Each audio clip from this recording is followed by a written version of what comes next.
Well, good afternoon, everyone. Can I have a bit more light so I can see you guys' faces? Yeah, because I'm scared when I talk to the black.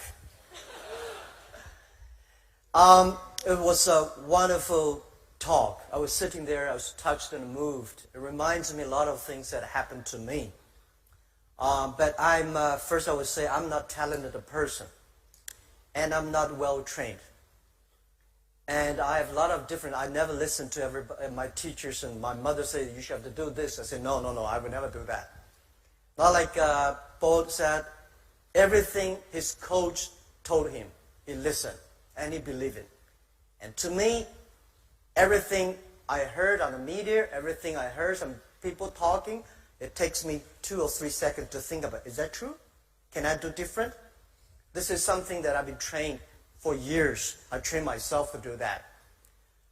I'm not a talented person because I failed many, many times. I tried 7 years in a primary school. Normal student, 5 years of primary school. Because my school was too bad. They say it's too bad because everybody tried to enter the university or enter a good middle school, and we all failed. And I was one of the failure person. And I failed for key middle school, key high schools. I failed 3 times for the universities. And I applied for jobs and I think like 30 times jobs, all failed. I remember when I graduated from high school, I failed the university and looking for a job in a KFC. 24 people went and 23 accepted. I was the only one not accepted. And then I tried to be a policeman. 5 classmates went, 4 accepted, I was turned down. And when we started the business for Alibaba, I tried to raise money. I went to Silicon Valley, talking to venture capitalists. So over 30 of them, none of them accept us and give us some money. But I think the very interesting thing that I do is that because so many mistakes we made, that trained me. Every mistake, every setbacks, every time people refuse us, I take this as a training course. And I don't think that today when people say, I'm disappointed because I'm rejected by this company, or I'm rejected, I failed. To me, I think if you are rejected by people, that's very natural. If you're accepted by people, that's not natural. Right? When I started the business, tried to sell my products. Every day I have a lot of cold calls, go out meeting customers. I tell myself before I go out, today I'm going to meet 12 customers. I have no chance to win. Not even 1 chance. And then when I came back, there's no chance. I say, see how good I am. I know there was no chance. If I got a 1, I say I would do better than I expected. So every time, every mistakes we make, it's a great treasure of your future succeed. And I would say today there are a lot of books about Jack Ma, about Alibaba, but none of the books I read for myself. I wrote myself. I don't think I should write a book, because when somebody starts to write a book for himself, he's old, he's going to retire. But if one day I do want to write a book, I want to write a book. The name is Alibaba 1001 Mistakes. It's the mistakes that make us different. Every time we learn, and every mistake we made, we check ourselves. I find a lot of people fail, always think, I failed because of that guy's fault. Every mistake we made, every time we fail, it's our fault. It's my fault. And how we can correct. How can we do better next time? I start to share a lot of my experience and ideas with many entrepreneurs in China. I want to tell them the thing they should learn is the failure stories of the others. My training course is the failure experience. You know, I was not trained to be a high school. I was trained to be a high school teacher. I never got a 1-day training in a business school. Luckily, I was not trained to be an MBA school student. I sent a lot of young people went to MBA schools past years. They were very smart before they go. When they came back, they're all stupid. Because they think this is a professor thing, this is economist thing, this is, we should do that. Because they were so active in thinking, but when they came back, they're like frozen. And the school that I'm setting up in China for teaching entrepreneurs and helping entrepreneurs, most of the case studies are the case studies that is failure stories. Why people fail. Most people fail. It's just like going to business. It's like going to the battlefield. Only those people who survive, they are the winners. So when you go to the business field, you have to learn what are the mistakes the other people make. And don't worry, I think most of the mistakes, how stupid that guy is. How can you make a mistake like that? You will. You will.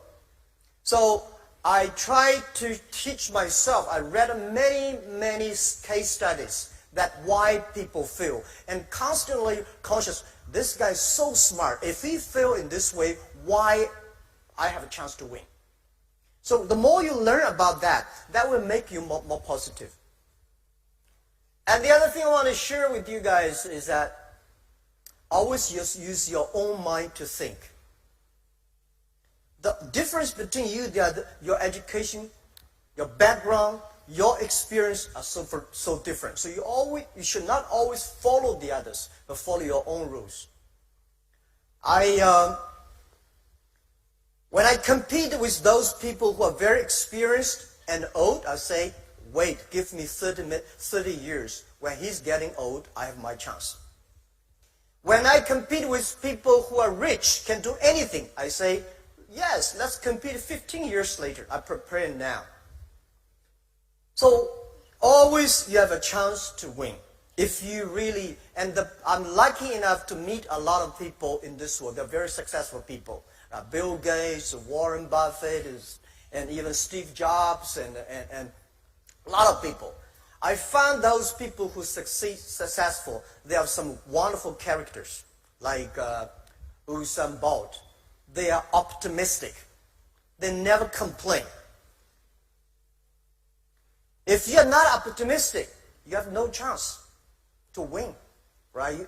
And if you complain, well, when I complained a lot when I was young. I say, wow, when I want to do some software, Bill Gates did it. When I do this, and that guy did. Right? When I want to have some fried chicken, KFC did better than we did. And we always try to be as successful as Bill Gates. It's impossible. There's only one Bill Gates. A lot of people say, well, Bill Gates did not finish Harvard, so I should leave Harvard. There's only one Bill Gates. So I think those people, they are always very optimistic. They always see the brighter future. And even also, they never complain. Because when people complain, they are losing opportunities. They're blind their mind. So later I learned, where is the opportunity is? The world is full of opportunity if the world is full of complaining people. If you can solve the problem that people complain, that's the great opportunity. And I find many of my friends in the high school, universities, I met them these years. The only thing I found that they are still complaining. Well, don't laugh. We have a lot of people complaining in this world. That's why those people never make progress. And we have to say, when you complain, think about how can you solve this problem. So I think the world is changing so fast. You cannot stop it. This is the best time, and this is also the worst time. But it depends on how is your attitude. I think it is the best time of the century. The human beings have never been that lucky at this time. When you see a financial crisis, you have this, you have that, you have all kinds of problems. But what I see is it's the signal, it's the symbol that is something big is happening. And we are lucky at this age, at this moment, we are there. The first, I say, the three technology revolution all fundamentally changed the world. The first technology revolution, the industrial technology revolution, changed the world. Those people who live there, lucky. The second technology revolution Also, the energy, giving a lot of opportunities to human lives. This is the third. And we're lucky. And every technology revolution comes, there is a huge turbulence of the society. It's going to kill a lot of jobs. It's going to create a lot of jobs. And believe me, there's one thing I studied. Every technology revolution takes about 50 years. The first 20 years is about technology. The next 30 years is about utilize of this technology, application of this technology. So the first one, that, second one, that, this one, third. The internet has just passed 20 years. The next 30 years are so critical to any country, to anybody. Whether you like it or don't like it, a lot of great jobs today you think is a great job is going to lose. Something new is happening. Something interesting is happening. So if you call last 20 years, it's called internet technology. Next 30 years is called internet time. And this is something that I'm calling on a lot of young people. I said, please pay attention to those people who are below 30 years old. And next to 30 years, and pay attention to those companies who are fewer than 30 people. And I think why one of the reasons Alibaba succeed is 19 years ago when we started the business, especially 15 years ago when we started Taobao, the B2C model.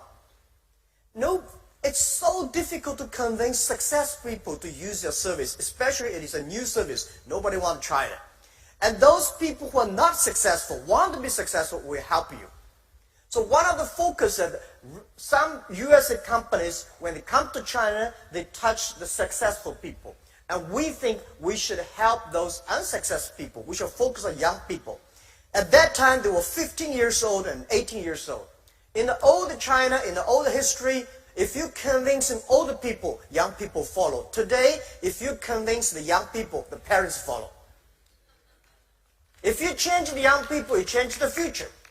If you believe the future, then believe the young people. So 15 years ago, we spent most of our time on educating, working with those people who are below 20 years old. Now, they are 35. They are getting more influential. They think buy things online. They think shopping online. They think do business online. They take it for granted. So we think give them another 10, 15 years, they will become the ministers. They will become the presidents. And at that time, the world is going to change. So this is what we believe. And I want to share all the young people here that it's your time. The world, a lot of people are complaining because the internet destroyed a lot of business. It's not internet destroyed a lot of business. It's the backward thinking, attitude, close themselves, want to keep yesterday, these thinkings that destroy themselves. And I want to say that people say technology killing jobs. No, every technology revolution create more jobs than people thought. But they create different jobs. This is us. This is the opportunity. For China and Asia, I think there will be several new technology, several new trends that is going to change the world. I say new retail, new financing, and new technology, new manufacturing, and new energy. These 5 new things is going to happen, is going to change everybody, every industry, every business in the next 10 to 20 years. What is new retail? So today, e-commerce in China grow that fast. The traditional retail does not work very well. One of the reasons why Chinese e-commerce grows so fast, faster than the USA, because the USA traditional retail was so good. The infrastructure of business was so good, so internet cannot go inside. But in China, the traditional retail is not good. I think Malaysia, Indonesia, the same. Because that is no good. So internet becomes the key technology. We use the internet to improve the new retail that grows so fast. So I said e-commerce in America at that time was like a dessert. In China, become the main course. What is the new retail? The new retail means online and offline plus logistic together. Working together, it's going to be a new retail. So in next 10, 15 years, there will be no online business, offline business. It's all going to be online, offline, working together. That is the future. And what is the new manufacturing? In the last centuries, right? The manufacturing means scalability. Large scales, standard. Because when you see Walmart, right, you have an assembly line, you have a standard and cheaper labor cost. And I think this century is tailor-made. Everything should be tailor-made and smart-made. And a lot of things are going to change. When you put an operating system in a phone, making phone calls is only 20% of the use. 80% of the use of the mobile phone today has nothing to do with making phone calls. Imagine if we put an operating system in a car, if we put an operating system in a lights or in any refrigerator, washing machine, the world is going to change. And everything is going to produce the money. So the new manufacturing is going to change a lot of industry. Today, if your industry is based on assembly line, standard, and large scale, low cost, low value, low price, you have no future. And the third, new financing. In the past 200 years, the financial institute is trying to focus on 20-80 ways. Everything they do, everything they design is for 20% of the big companies, multinational companies, rich companies. They do not care about 80% of the companies or consumers, small business that don't have the financial support. So the new financing is using the data technology, using new technology to empower those 80% of the small business, consumers that never be able to reach. This is the internet is going to change. And I'm sure that a lot of big banks, traditional banks, will cry for that. Today, they are not made for those 80% of the markets, 80% of consumers. And this wave is going to be coming much faster than you think. The mobile technology, mobile payment.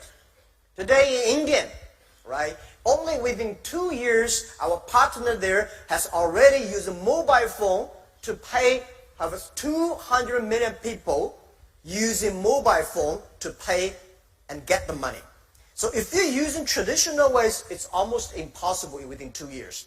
So the new financial institution is going to change. The new financial system is going to change the world.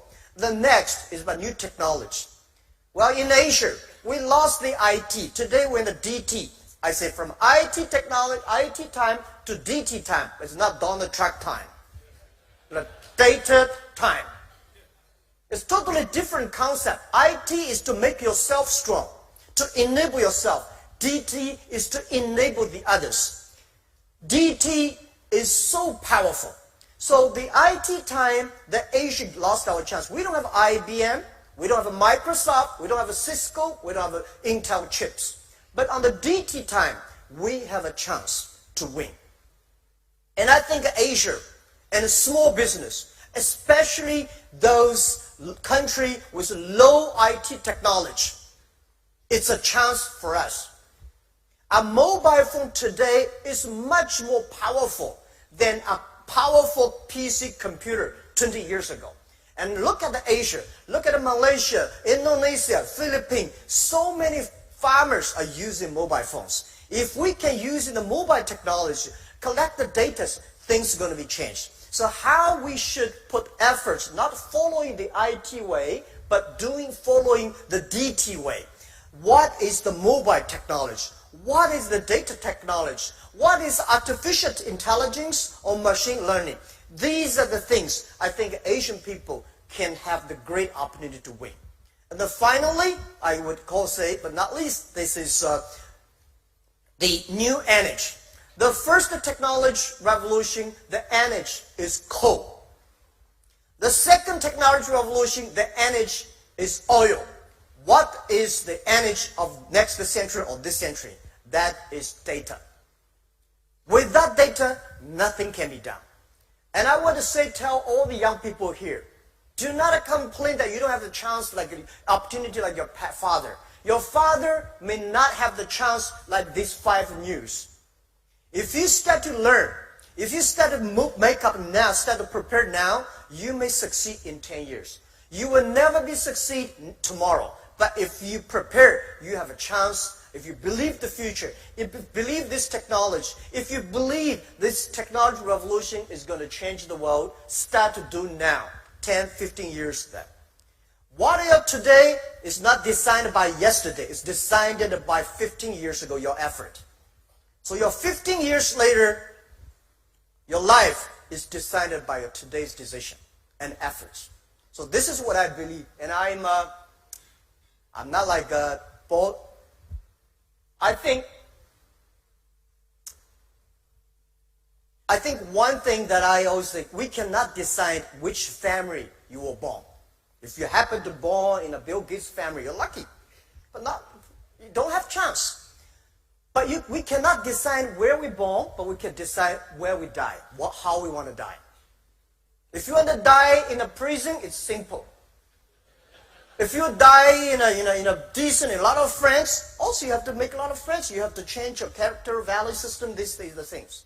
And I know I'm not going to die in my office. I'm going to retire and die on the beaches. Life is not about work. Life, you come to this world, it's a journey. All right? I believe we come to this world for holiday. All right. The other thing I want to change is that whether you like it or don't like it, this transformation is moving much faster than you thought.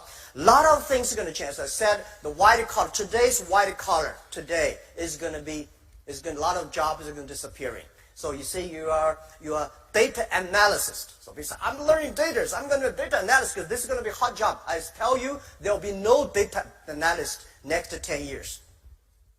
The machine is going to do much better job than you are.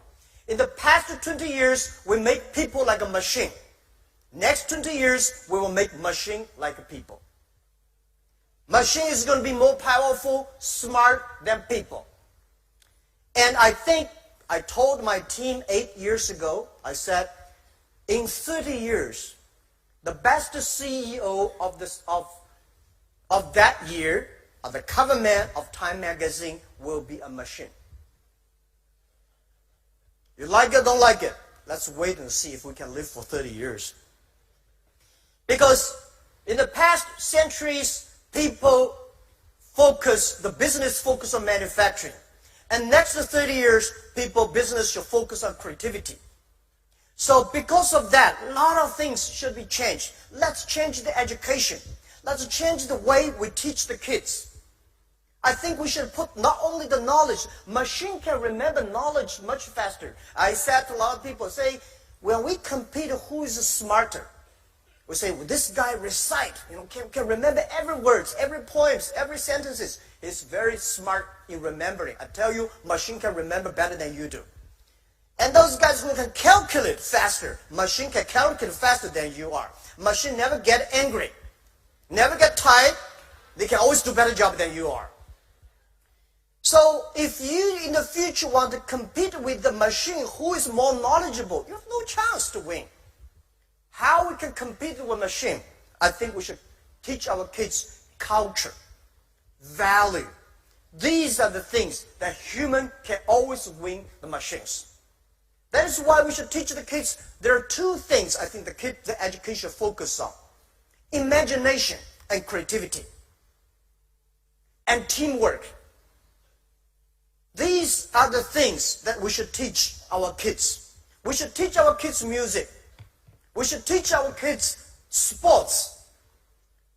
Sports make the kids understand what is teamwork. Music make people understand. Music and painting make kids understand what's imagination, creativity.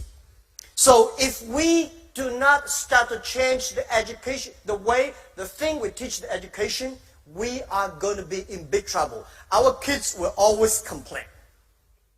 It's not their fault, it's our fault if we don't start to do it. So I believe in the future, it's not about the competition of knowledge. It's about competition of wisdom, of experience. How can you survive in such a mobile, such a complicated, sophisticated world? And I say today people are worried because machine getting smarter. They play chess, they play Go better than human beings. People say, oh my God, what am I going to do? I never worry about that. Why I don't worry about that? Machine. I don't like the artificial intelligence, the word artificial intelligence, AI. For me, AI means Alibaba inside. It's not artificial intelligence. Artificial intelligence, if you try to teach a machine to do things that human being can do, it's just an insult of the people. Machine's supposed to do the things that a human being cannot do. That is something we should do. So I believe it's not artificial intelligence. It should be machine intelligence. Do something that people cannot do, human being cannot do. Like a cars. We know car can run faster than human being, but we never make a car like a human being. If you make the wheels like this, car can never run fast. Wheel is a wheel, and human beings do not have wheels. So let's do something that is different. And calculation, big data, and all these things, we have to know very clear that human being, I'm an optimist, human being will always win machines. Don't worry too much about that. I never worry about the things most of the scientists are worried about. I never worry about the things prime ministers worry about. I only worry about things I worry about. Because in Alibaba, I have already enough things to worry about every day. The next thing I want to say is that the business people here, young entrepreneurs, I heard young people talking about, I was, I don't have a chance like a Lee Ka-shing, I don't have a chance like a Mr. Kwok, I don't have a chance like that. I tell you one thing, they may not have a chance like you at that time called entrepreneur. What is entrepreneur? Entrepreneur, to my understanding, is social scientist plus artist. You have to be a social scientist. You understand a human being. You understand the behavior. Then there's need. Change yourself. And you should be very artistic. How do you make the team? The reason why Jack Ma succeed is not because I'm that smart. Because I have great people. I know how to work with them. And the great people and I will know how to understand the society. What's the need? So if you want to be a company to be more successful, you have to sure what big problem you solve for society. The big problem you solve the society, the big opportunity is, and the more successful you will be. If you solve the problem for your own village, it's a village company. If you solve the problem from a province, you're a provincial company. If you solve the problem for the nation, you're a nation company. This is the responsibility, depends on how you can work on that. And what is entrepreneur is going to transform? Entrepreneur is going to transfer to netrepreneur. Net entrepreneurs. I believe at least 90% of the business in next 20, 30 years will be online. If you do not know how to do business online, normally do a small bit in a business. If you're a small, tiny business, you can only do the local village. But if the size of a business depends the reach of your region. So today, when you use the internet, you can reach the other part of the world, cross the nations, cross the provinces. You understand. It's about respect the other culture, create value for the other people. So I think next 30 years, it's not the world of internet companies. It's the world of those companies who can use the internet better. And this is the opportunity for us. You don't have to know technology, but you have to know how to use the technology, leverage the technology. I'm not trained to be an engineer. Up to now, I still cannot understand why computer can operate. Because I don't know. I mean, it's okay you don't know. You respect the people who know about it. Right? Let those people who know about it. And then for the first 5 years, I was the product tester of the company. Because we work for small business. Most of the small business in the world, they are scared of the high technology. When they think about high technology, they don't want to do it. So I'm the product tester. When the engineers finish the thing, I will use it. If I cannot use it, I say 80% of people cannot use it, just to throw the rubbish. If I can use it, it's a good product. And I don't want to read any manuals. I just want dumb, click, get what you want. And people talk about, if you're an entrepreneur, you have to have money. No, not necessarily. It's not the money make the difference. If money can make the difference, there's no chance for us. One of the key reasons why Alibaba survived for the first 10, 15 years, because we don't have money. For the first 5 years. We did not raise money as much as the other companies. We're using every money, every cent very, very careful. Most of the companies at the bubble period, they die not because they don't have money, because they have too much money. When you have a lot of money, you want to have fancy offices. When you have a lot of money, you want to hire those people who are good and famous in the big companies. If your company is not ready, hire good people, hire some multinational companies, professionals. You are killing yourself. Don't do that. It's just like if you put a Boeing 747 engine in a poor tractor, it's going to destroy your tractor. And both sides are frustrated. I made a lot of mistakes on that. So when you don't have money, you will not make stupid mistakes like that. And the best people is not outside your company. The best people are always in your own company. They believe in you. They believe the ideas. And spend time on that. A lot of people love to spend money on the equipment and machines, but not spending money on their people.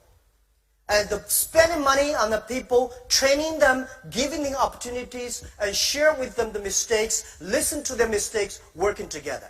That will make you really good.